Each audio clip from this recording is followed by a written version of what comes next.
नमस्कार प्यारे मित्रों, क्लाइमेक्स टीचिंग एग्जाम के यूट्यूब चैनल पर मैं अतुल तिवारी आप सभी साथियों का हार्दिक स्वागत अभिनंदन करता हूं।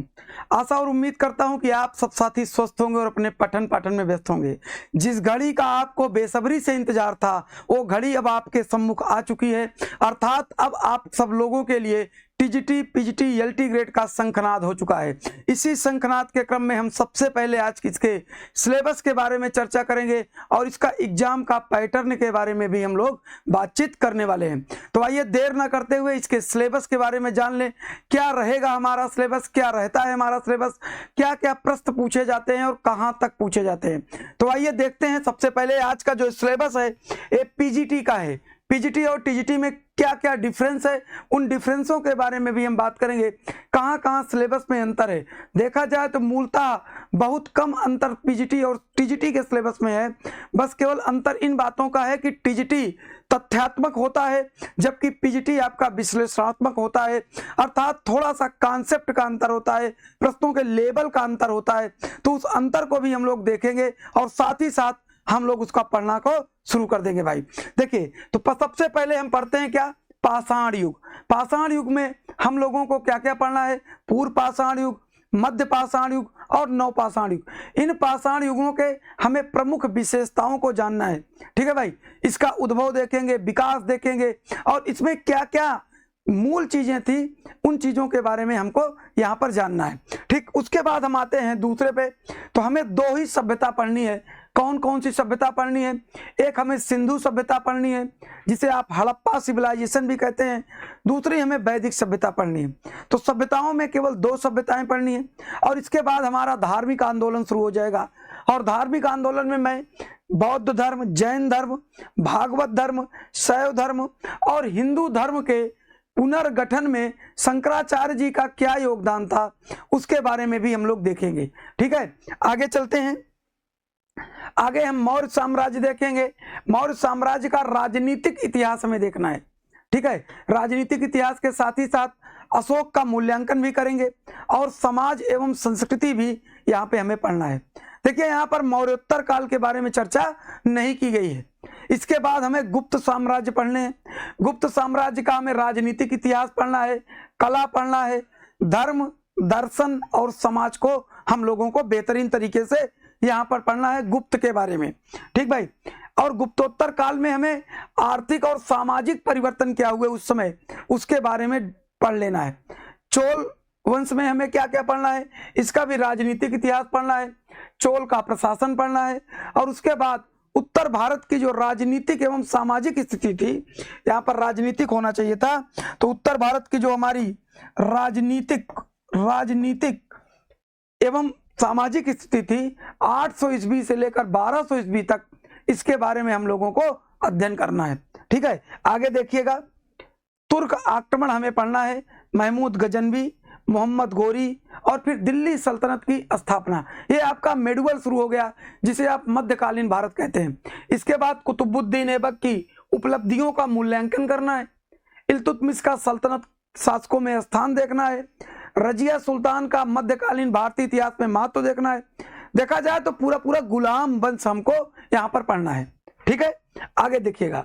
इसके बाद बलबन के बारे में पढ़ना है। बलबन भी इसी गुलाम वंश का था। बलबन की प्रारंभिक कठिनाइयां क्या थी और थियरी ऑफ किंगशिप जिसे आप राजस्व का सिद्धांत कहते हैं, राजत्व कहते हैं, जिसे आप बलबन का राजत्व कहते हैं, राजत्व का सिद्धांत, खिलजी क्रांति और उसका महत्व, खिलजी वंश पढ़ना है। अलाउद्दीन खिलजी का साम्राज्य विस्तार, इसकी साम्राज्यवादी नीति क्या थी और बाजार मूल्य नियंत्रण, ये जो आपका है ये सबसे इंपॉर्टेंट है। और खिलजी का भू राजस्व सुधार देखना है। खिलजी की दक्षिण की नीति क्या थी, इस दक्षिण विजय अभियान की जो नीति थी इसके बारे में भी हम लोगों को चर्चा करना है। इसके बाद हम तुगलक वंश पढ़ेंगे, गयासुद्दीन तुगलक के जीवन चरित्र और उनकी उपलब्धियां। इसके बाद मोहम्मद बिन तुगलक के बारे में पढ़ेंगे, इनकी जो योजनाएं थी, चाहे दोआब में कर वृद्धि रही हो, चाहे राजनीतिक राजधानी परिवर्तन रहा हो, चाहे सांकेतिक मुद्रा का प्रचलन रहा हो, चाहे खुरासान विजय अभियान हो या कराचिल विजय अभियान हो, इन सब बातों में हम लोग यहाँ पे पढ़ेंगे। तुगलक का समीक्षात्मक मूल्यांकन, इनके बारे में जानेंगे कि ये कितने सफल रहे, कितने असफल रहे, जब तक इनके बारे में आप पढ़ेंगे नहीं, पूरा मूल्यांकन नहीं करेंगे, तब तक आप इस निष्कर्ष पर नहीं पहुंच पाएंगे तो मोहम्मद बिन तुगलक कैसा शासक था। इसके बाद हम लोग आगे पढ़ेंगे फिरोज शाह तुगलक के बारे में। ठीक है, आप जानते हैं जिन्हें सल्तनत का अकबर कहा जाता है, तो इनके बारे में पढ़ेंगे।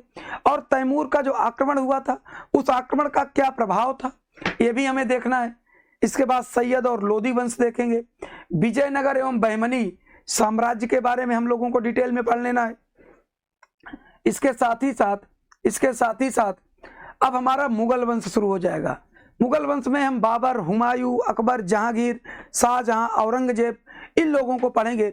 इनकी सामाजिक, राजनीतिक, आर्थिक, सांस्कृतिक, ये सारी घटनाओं को हमको पढ़ना है।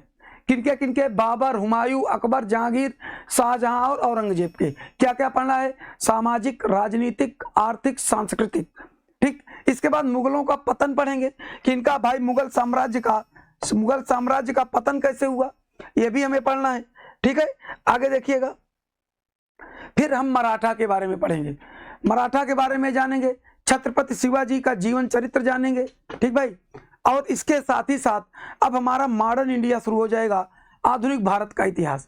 आधुनिक भारत के इतिहास में हम पहला टॉपिक देखेंगे कि भारत में ईस्ट इंडिया कंपनी का आगमन, अर्थात यूरोपीय कंपनियों का जो आगमन होता है उसके बारे में जानेंगे। इसके साथ ही साथ भारत में ब्रिटिश शासन के राजनीतिक एवं आर्थिक प्रभाव और 1857 का विद्रोह हम लोगों को पढ़ना है। ठीक है, ये अभी तक स्लैम सिलेबस है। 1857 के विद्रोह में कारण, स्वरूप, परिणाम, इन तीनों चीजों को यहाँ पर हम लोगों को पढ़ना है कि विद्रोह का स्वरूप क्या था, विद्रोह सैनिक विद्रोह था या राष्ट्रीय विद्रोह था या प्रथम स्वतंत्रता संग्राम था, क्या था विद्रोह, क्यों हुआ विद्रोह, कारण भी देखेंगे। इसके साथ ही साथ इसका परिणाम क्या रहा, रिजल्ट क्या रहा, ये भी हम लोगों को यहाँ पर जान लेना है। ठीक है भाई, 19वीं शताब्दी में पुनर्जागरण तथा सामाजिक धार्मिक आंदोलन, सामाजिक धार्मिक जो हमारा सामाजिक आर्थिक, धार्मिक सामाजिक आर्थिक आंदोलन, इसको देखेंगे। इस आंदोलन में जो मुख्य लोग हैं इनके बारे में पढ़ना है, जैसे स्वामी दयानंद सरस्वती, राजा राम मोहन राय, अरविंदो घोष, एनी बेसेंट और रविन्द्रनाथ टैगोर, इन लोगों का क्या योगदान था, इनके बारे में भी यहाँ पर हम लोगों को अध्ययन कर लेना है। ठीक, राष्ट्रीय आंदोलन एवं स्वतंत्रता संग्राम में गांधी जी का क्या योगदान था और स्वतंत्रता की प्राप्ति और देश का विभाजन। ठीक, और उसके बाद का भारत माने इंडिया, इंडिपेंडेंस आफ्टर गांधी, मतलब कि भारत की स्वतंत्रता के बाद का जो आपका है उसको हमें पढ़ना है। और कब तक पढ़ना है? सन 2000 तक का इतिहास पढ़ना है। कब तक? सन 2000 तक। लेकिन अगर आप टीजीटी की बात करेंगे तो यही डिफरेंस बता दे रहा हूं, ये तो पीजीटी का था। अगर आप टीजीटी को पढ़ेंगे तो टीजीटी में यहीं पर भैया हमें 1950 तक का इतिहास पढ़ना है। कहां तक का? 1950 तक का। बाकी सभी सिलेबस लगभग एक है। हमने आपको बताया कि टीजीटी तथ्यों पर आधारित है, जबकि पीजीटी आपके कॉन्सेप्ट पर थोड़ा सा आधारित होती है। प्रश्नों के लेवल में थोड़ा सा उत्थान और पतन होता है, तो जो उतार चढ़ाव प्रश्नों का है उसको हम देख लेंगे। तो आप सब लोगों को ये सिलेबस मैंने अभी आज बता दिया है और अब आप सब लोग तैयार हो जाइए। टीजीटी पीजीटी का शंखनाद हो चुका है और शीघ्र आपको क्लास भी मिलना शुरू हो जाएगी। तो आज की क्लास यहीं पर समाप्त करते हैं, मिलते हैं अपनी रोज की क्लास 3 बजे में। तब तक के लिए धन्यवाद, बाय बाय, टेक केयर।